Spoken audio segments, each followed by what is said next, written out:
Est et ouest, Europe et Asie, monde chrétien et monde musulman, tant de choses peuvent se rencontrer ici au nom de Marie. Au fil des ans, après la crucifixion de Jésus, les récits de la vie de Jésus ont changé en raison de la tradition orale et des modifications des Écritures. Cela a entraîné la propagation de nombreuses croyances contradictoires sur la mort de Marie. Certains affirment qu'elle est morte de cause naturelle, comme un sommeil paisible avant de monter au ciel. Son corps immaculé ne pouvait pas subir la corruption du tombeau. Son fils l'a emmenée au paradis avec lui. Quelques-uns croient qu'elle n'est pas morte du tout et est montée au ciel, tandis que d'autres sont convaincus qu'elle est morte dans des endroits comme l'Inde, pas Jérusalem. Elle était présente pour les autres apôtres et pour les hommes et les femmes saints qui fuyaient la persécution pendant des décennies. Chaque groupe chrétien dans chaque pays maintenait ses différentes croyances jusqu'à récemment, lorsque les scientifiques ont enfin trouvé son véritable lieu de repos, un tombeau scellé depuis des années. Cette découverte a amené les chrétiens à remettre en question ce qu'ils ont toujours cru. Qu'est-ce qui est vrai et qu'est-ce qui ne l'est pas? Rejoignez-nous alors que nous révélons comment la Vierge Marie est vraiment morte et ce qui a été trouvé dans son tombeau. Dans la vallée de Kidron, près de sites religieux célèbres comme le jardin de Gethsémani et l'église de toutes les nations, il y a un tombeau sacré que de nombreux chrétiens orientaux révèlent appartenir à la Vierge Marie. Après avoir été scellé pendant des milliers d'années, le monde attendait avec impatience ce qui serait trouvé à l'intérieur. Je pense que c'est ça, n'est-ce pas? Ce n'est pas l'entrée du tombeau, nous sommes dans le tombeau. Lorsqu'il a finalement été ouvert, il était complètement vide. Les livres qui affirmaient que la Vierge Marie n'était pas montée au ciel ont maintenant été prouvés faux, tandis que les croyances chrétiennes, selon lesquelles Marie est montée au ciel avec son corps vivant et intact, semblent expliquer pourquoi aucune trace d'elle n'a été laissée dans le tombeau. Ces croyances chrétiennes appellent cela l'Assomption. Mais pour pimenter les choses, il existe des différences dans la manière dont chaque croyance considère la vie et la mort de Marie, en particulier le catholicisme et le christianisme oriental, et elles sont si contrastées que c'est un sujet très intéressant. Nous nous tenons devant l'église du sépulcre de Sainte Marie à Jérusalem, l'endroit où l'on croit traditionnellement que l'Assomption de Marie a eu lieu. Tout d'abord, les catholiques croient que Marie n'est jamais morte en premier lieu, tandis que les chrétiens orientaux pensent qu'elle est morte mais a été enterrée, puis est revenue à la vie le 3e jour, tout comme Jésus. Après cela, elle est montée au ciel. L'Assomption de Marie est l'une des 4 croyances importantes concernant Marie. Le pape Pie XII a annoncé cet enseignement le 1er novembre 1950 dans un document intitulé « Munificentissimus Deus ». Cet enseignement est lié à une autre croyance, l'Immaculée Conception, qui affirme que Marie est née sans péché. Ces 2 croyances sont basées sur l'idée que Marie est la mère de Jésus, le Fils de Dieu. L'Assomption de Marie ne dit pas si Marie est morte ou non, mais plutôt qu'elle a été emmenée au ciel. L'Église orthodoxe orientale a une croyance similaire appelée la dormition de la Mère de Dieu. Cette croyance n'est pas considérée comme un dogme ou un enseignement officiel dans l'Église orthodoxe orientale, mais elle reste une partie importante de leur tradition. Le pape Pie XII a écrit une lettre appelée « Munificentissimus Deus », dans laquelle il disait espérer que croire en l'Assomption de Marie renforcerait la croyance des gens en leur propre résurrection. Il veut que les gens sachent que tout comme le corps de Marie a été emmené au ciel, nos corps seront ressuscités et emmenés au ciel. Il existe différentes histoires sur l'endroit où l'Assomption de Marie a eu lieu, et nous en parlerons plus tard dans la vidéo. Mais avant cela, saviez-vous qu'au 7e siècle, une nouvelle histoire a circulé sur l'Assomption de Marie? Cette histoire dit que l'un des apôtres de Jésus, souvent appelé Thomas, n'était pas là lorsque Marie est morte, mais lorsqu'il est finalement arrivé, ils ont ouvert à nouveau son tombeau et l'ont trouvé vide, sauf pour les vêtements qu'elle portait. Cette histoire a été racontée et racontée, et certaines versions disent même que Marie a laissé tomber sa ceinture du ciel à Thomas, comme preuve qu'elle a été emmenée au ciel. Cette histoire est montrée dans de nombreuses peintures de l'Assomption de Marie.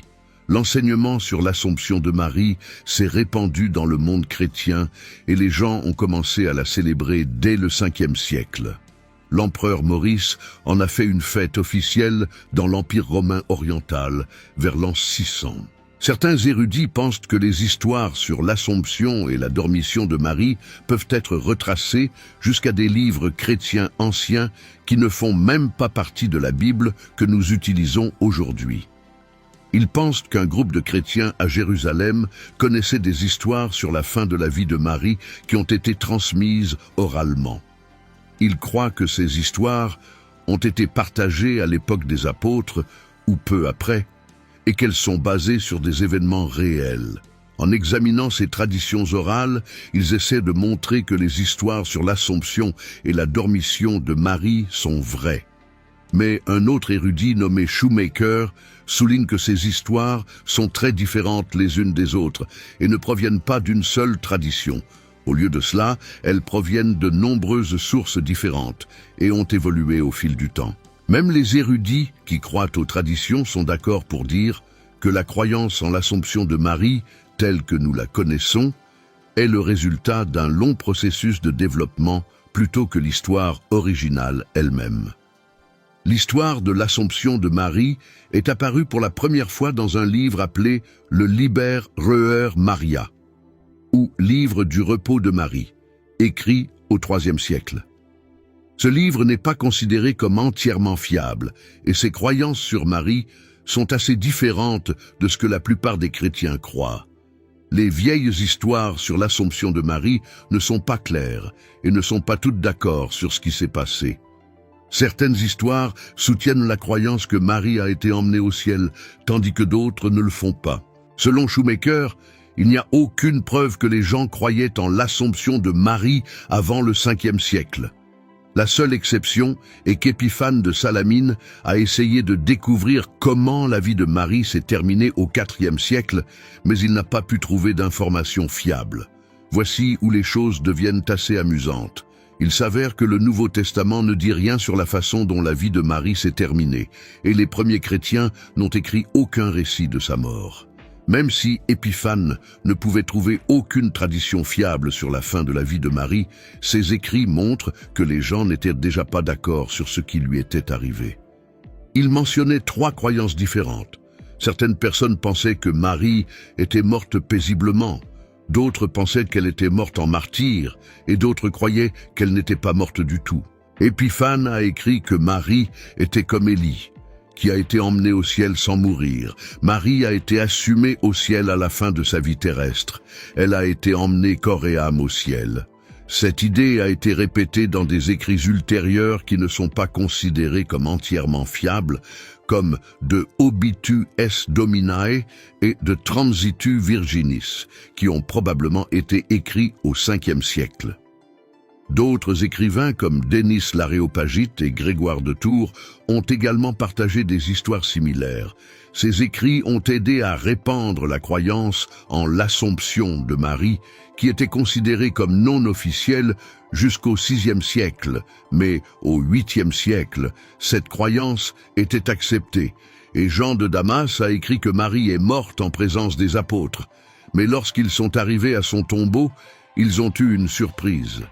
Son tombeau était vide lorsqu'ils l'ont ouvert, les amenant à croire que son corps a été emmené au ciel. La célébration de la dormition de Marie, qui a été apportée de l'Église orientale, est arrivée dans l'Église occidentale au 7e siècle.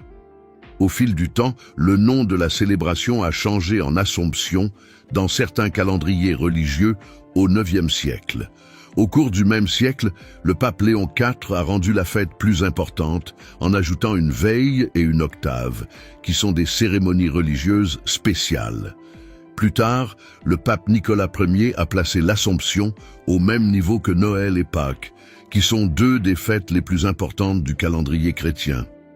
Puis, au XIIe siècle, une nonne allemande nommée Élisabeth de Chenaux a eu des visions de Marie et de Jésus qui ont grandement influencé l'Église occidentale.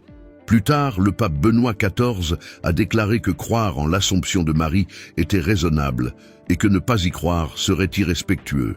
Le 1er mai 1950, Jules Bure, qui prétendait avoir vu la Vierge Marie, a transmis un message au pape Pie XII de la part de la Vierge.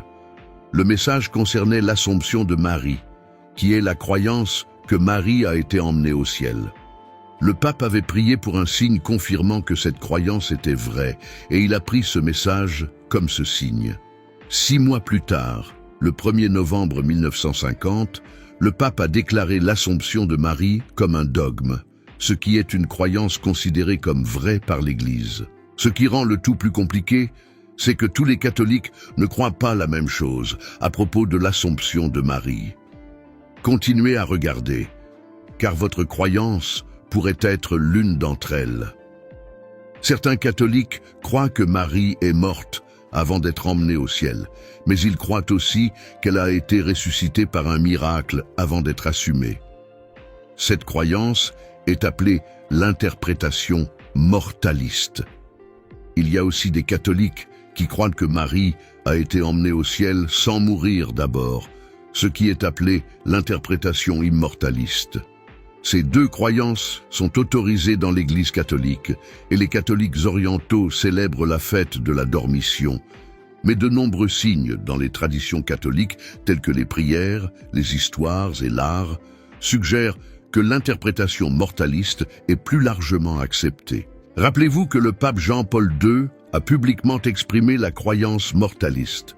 L'Église catholique célèbre la fête de l'Assomption le 15 août, tandis que les églises orthodoxes orientales et les églises catholiques orientales célèbrent la Dormition de la Mère de Dieu à la même date. Avant la fête, les chrétiens orientaux jeûnent pendant 14 jours. Ils croient que Marie est morte de mort naturelle, mais que son âme a été prise par le Christ immédiatement. Ils croient aussi que son corps a été ressuscité après sa mort et emmené au ciel, où elle attend la résurrection générale de tous les croyants.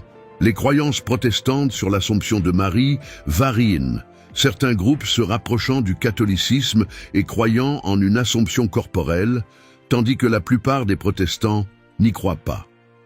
Dans la tradition anglicane, il existe également une gamme de croyances, certains acceptant l'Assomption, d'autres la rejetant et certains la considérant comme une question d'indifférence. Bien que la doctrine ait été largement absente du culte anglican pendant de nombreuses années, elle a connu un renouveau au XXe siècle parmi les groupes anglo-catholiques qui la célébraient sous différents noms. Aujourd'hui, différentes églises anglicanes célèbrent une fête le 15 août, mais avec des noms différents. L'Église d'Angleterre honore la Bienheureuse Vierge Marie sans spécifier l'Assomption, tandis que l'Église épiscopale écossaise l'appelle Marie la Vierge. Aux États-Unis, l'Église épiscopale célèbre Sainte Marie, la Vierge Mère de notre Seigneur Jésus, tandis que d'autres églises comme l'Église anglicane du Canada marquent le jour comme l'endormissement de la Bienheureuse Vierge Marie, ce qui est une autre façon de se référer à la Dormition. Depuis des centaines d'années, le tombeau de Jésus dans l'église du Saint-Sépulcre à Jérusalem est couvert d'une couche de marbre. Mais en octobre 2016, une équipe de scientifiques a enfin pu voir ce qu'il y avait en dessous. Ils travaillaient sur un projet de restauration du tombeau dans l'église et étaient enthousiastes à l'idée d'en apprendre davantage sur ce lieu important. Lorsque les scientifiques ont retiré le marbre, ils ont trouvé beaucoup de matériel supplémentaire en dessous. Ils ont été surpris par la quantité de matériaux présents. Ils peuvent maintenant étudier la roche originale sur laquelle le corps de Jésus a été déposé. Ce n'est pas tout. Selon la foi chrétienne, Jésus a été tué par les Romains et placé dans un endroit spécial dans une grotte. Cet endroit était comme une étagère taillée dans la roche de la grotte. Cet événement a eu lieu soit en l'an 30, soit en l'an 33. Les chrétiens croient que Jésus est revenu à la vie après sa mort, et lorsque des femmes sont venues visiter son corps quelques jours plus tard, elles ont constaté qu'il avait disparu. L'étagère où Jésus a été placé se trouve maintenant à l'intérieur d'un petit bâtiment appelé l'édicule, qui ressemble à une petite maison. Ce bâtiment a été reconstruit entre 1808 et 1810, après avoir été endommagé par un incendie.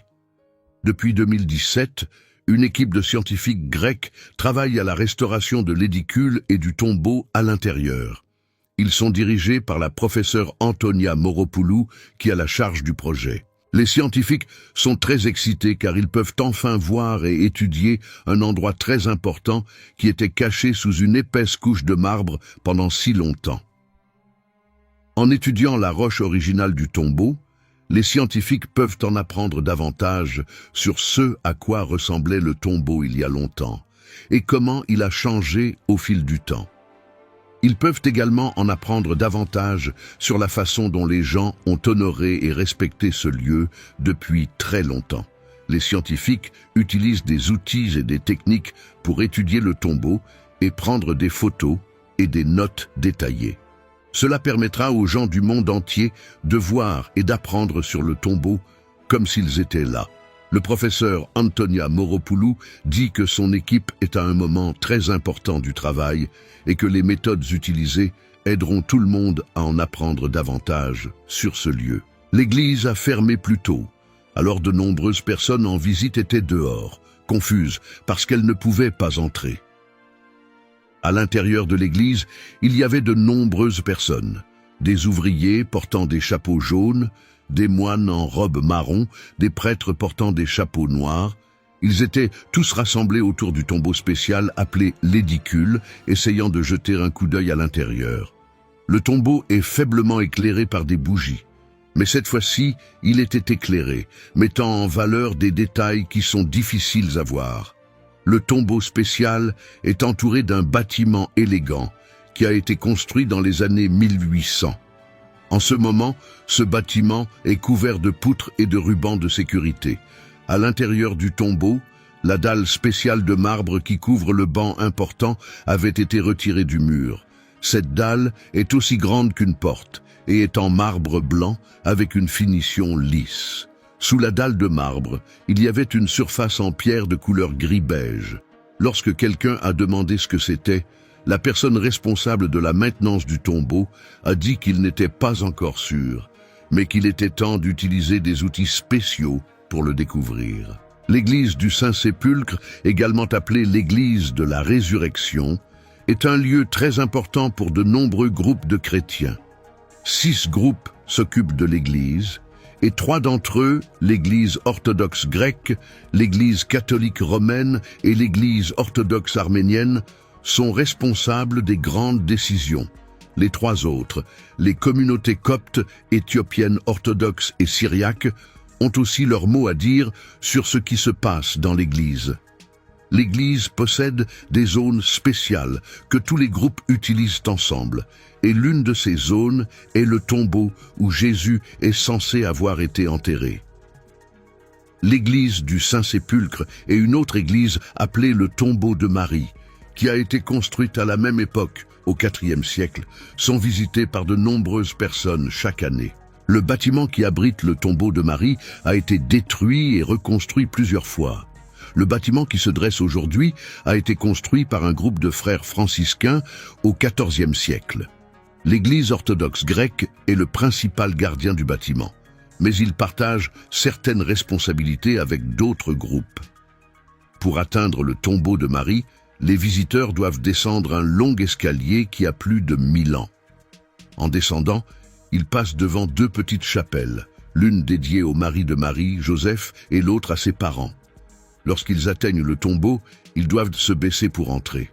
À l'intérieur, ils sont entourés de magnifiques œuvres d'art et icônes du Moyen-Âge. L'atmosphère est paisible et respectueuse. Avant que les scientifiques ne découvrent enfin le lieu de repos de Marie, plusieurs endroits étaient considérés comme étant son lieu de sépulture, et vous ne croirez pas comment certaines traditions ont justifié leurs revendications.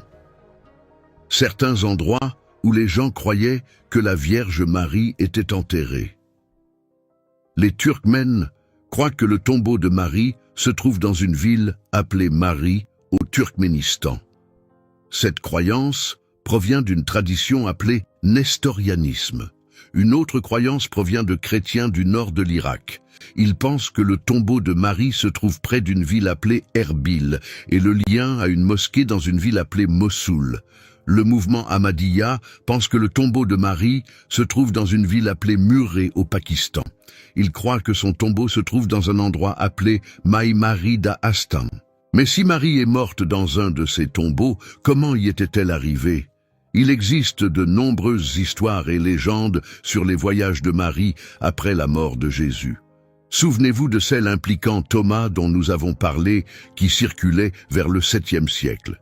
Eh bien, l'histoire ne s'est pas arrêtée là. Elle prétend que Marie est allée en Inde avec l'apôtre Thomas, où elle est décédée dans une ville appelée Mari, qui fait maintenant partie du Turkménistan.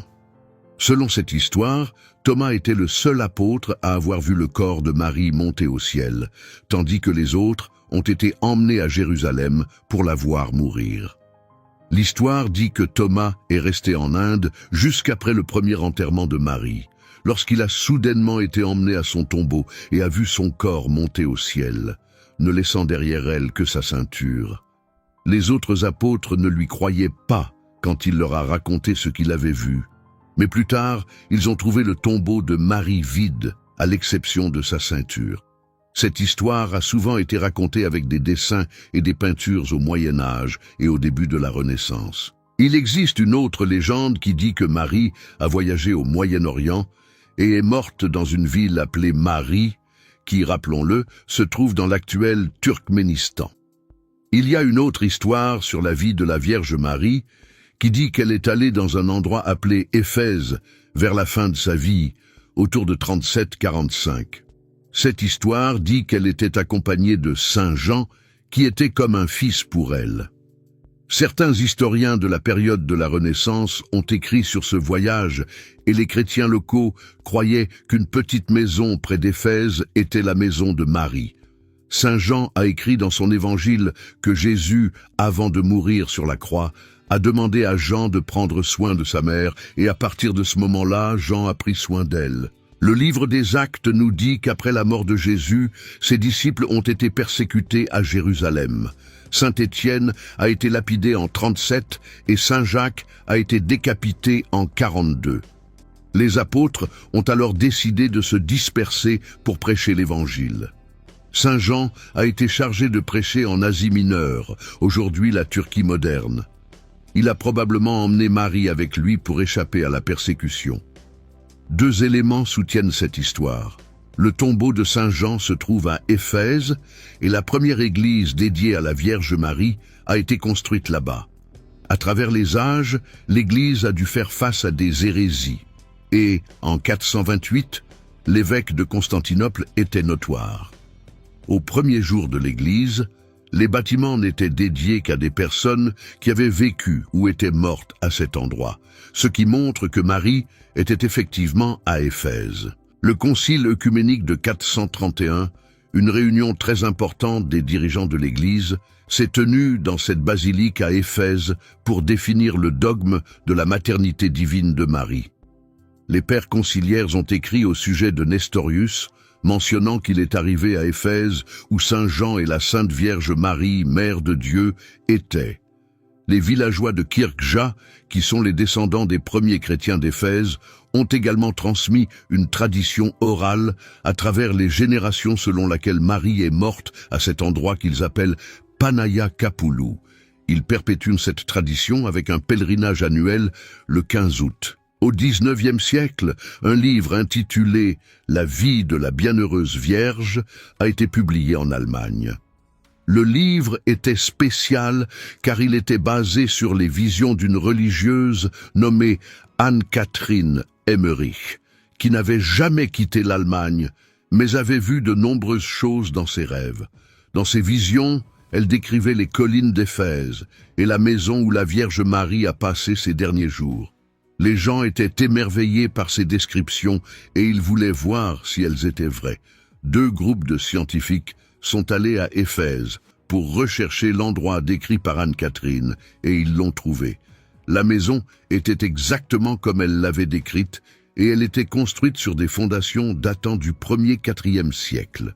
Certaines parties du bâtiment étaient du 7e siècle, et il avait été restauré une dernière fois en 1951. Même le pape Paul VI a visité le site en 1967 et a déclaré que la légende était vraie. Maintenant, chaque année le 15 août, chrétiens et musulmans se rassemblent en honneur de l'Assomption de Marie au ciel. L'islam aussi a une explication sur la façon dont la Vierge Marie est arrivée là où elle a rendu son dernier souffle. Selon la croyance islamique, le prophète Mahomet a eu un voyage spécial une nuit. Il a été emmené de la Mecque à Jérusalem, puis jusqu'au ciel, tout cela en une nuit. Il n'était pas seul, l'ange Gabriel était avec lui. En chemin, ils ont vu de nombreux prophètes importants comme Abraham, Moïse et Jésus. Ils étaient tous rassemblés autour du tombeau de Marie, la mère de Jésus. Ce tombeau serait à Jérusalem, près d'un endroit spécial appelé le Dôme du Rocher. Certaines histoires disent même que Mahomet a vu une lumière brillante éclairant son tombeau. Après avoir visité le tombeau de Marie, Mahomet a continué son voyage vers le ciel. Quand il y est arrivé, il a vu Marie à nouveau, assise dans un endroit spécial à côté du trône de Dieu. Ce n'était pas tout ce qu'il a vu, elle était entourée d'anges.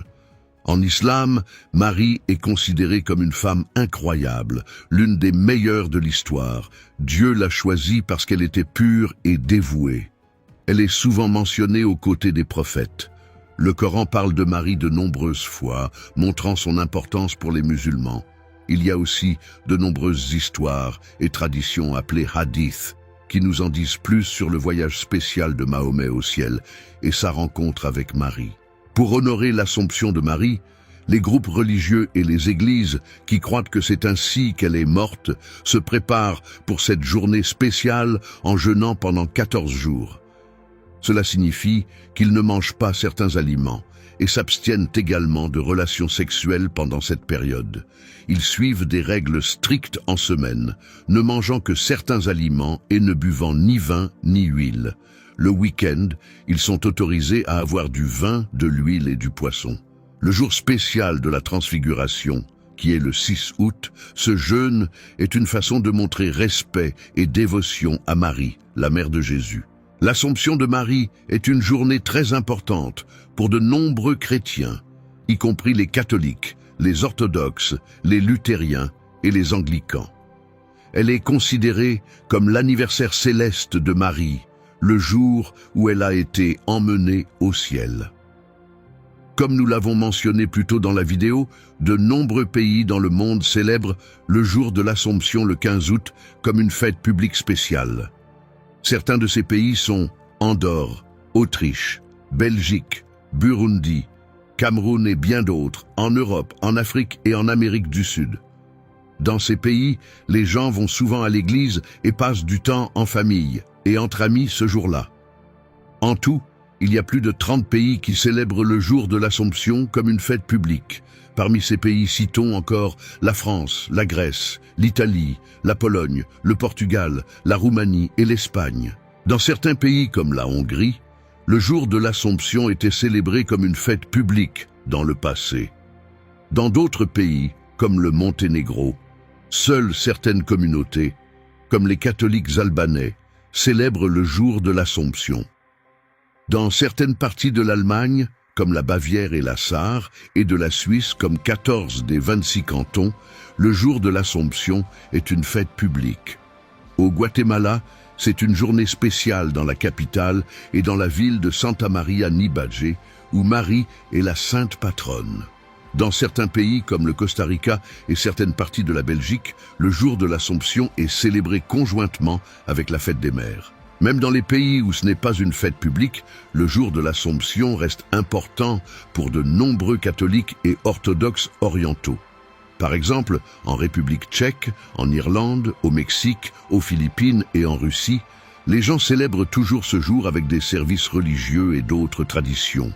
En Bulgarie, la fête de l'Assomption est la célébration la plus importante de la Sainte Vierge dans l'Église orthodoxe orientale. Les gens vont à l'église et offrent des prières et des cadeaux spéciaux. Dans la ville de Varna, ils organisent même une procession avec une icône sacrée. de nombreux endroits ont de grandes célébrations et des événements religieux pour observer le jour de l'Assomption. Au Canada, le jour de l'Assomption est important pour les Acadiens qui considèrent Marie comme leur patronne. Certaines entreprises dans les régions où beaucoup de gens parlent français sont fermées ce jour-là. Marie est aussi la sainte patronne de Malte et sa fête est publique. À Malte, les gens célèbrent le jour de l'Assomption avec de grands services religieux. Une ville du Texas appelée Praha organise un grand festival qui attire de nombreux visiteurs. Même si le jour de l'Assomption est important pour de nombreux chrétiens, certaines églises n'utilisent pas ce nom. Par exemple, certaines églises anglicanes et luthériennes célèbrent cette fête sans l'appeler jour de l'Assomption. Dans certaines églises orthodoxes orientales qui suivent le calendrier julien, le jour de l'Assomption est célébré le 28 août. Laquelle de ces affirmations sur la mort de Marie et son lieu de repos croyez-vous le plus? Célébrez-vous l'Assomption de la Vierge Marie? Nous aimerions le savoir dans les commentaires. Si vous avez aimé regarder cette vidéo, n'oubliez pas de laisser un like, de la partager avec votre famille et vos amis, et de vous abonner à notre chaîne pour ne pas manquer nos prochaines mises à jour.